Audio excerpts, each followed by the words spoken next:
Baik Bu, perkenalkan nama saya Abid Kutpusaka. Saya ingin mewawancarai Ibu tentang produk yang Ibu punya, yaitu produk keripik pisang Bu. Boleh Mas, silahkan. Pertanyaan pertama Bu, jenis pisang apa yang paling cocok untuk dijadikan keripik pisang dan bagaimana cara untuk Ibu memastikan kematangannya pada saat penyortiran? Untuk jenis pisang yang Ibu pakai, biasanya Ibu pakai pisang Ambon, pisang kepok, dan pisang tanduk. Itu biasanya lebih bagus dan rasanya itu lebih renyah, gurih gitu. Jadi untuk melakukan penyortiran itu Ibu memakai pisang yang masih mengkel atau dia itu sudah tua, kulitnya warnanya hijau tapi dia masih keras gitu.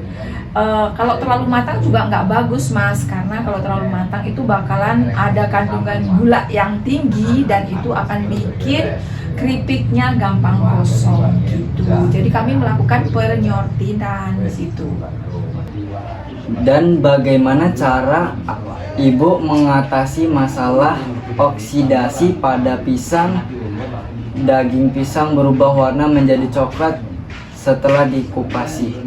Jadi untuk mengatasi oksidasi, jadi setelah dikupas, pisang itu direndam dengan air dan diberi sedikit garam dan sedikit kapur sirih untuk menghentikan oksidasi. Jadi warna dari kulit pisang itu akan tetap bagus, jadi tidak menghitam gitu Mas.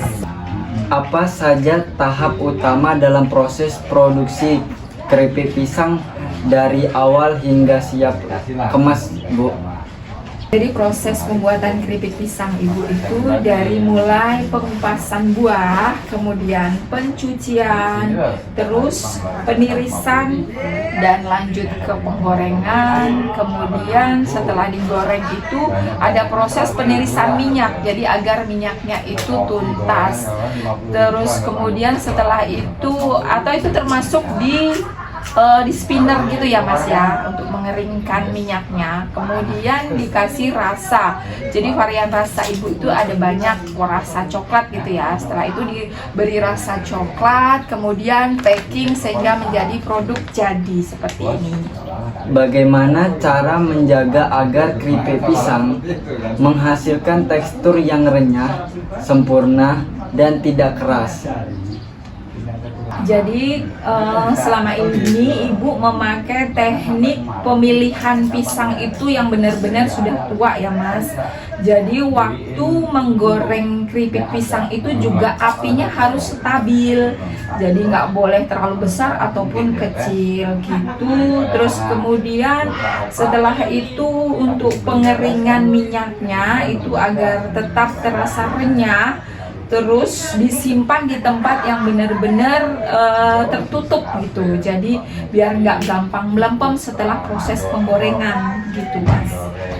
Mengapa proses penirisan minyak menggunakan mesin spinner sangat penting dalam industri keripik pisang Bu?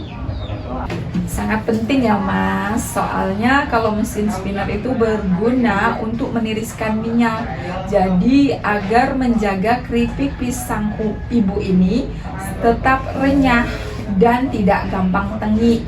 Kemudian untuk penyimpanannya akan lebih lama kalau dia minyaknya itu sudah tuntas, dan yang pasti akan lebih sehat karena minyaknya sudah ditiriskan gitu Mas.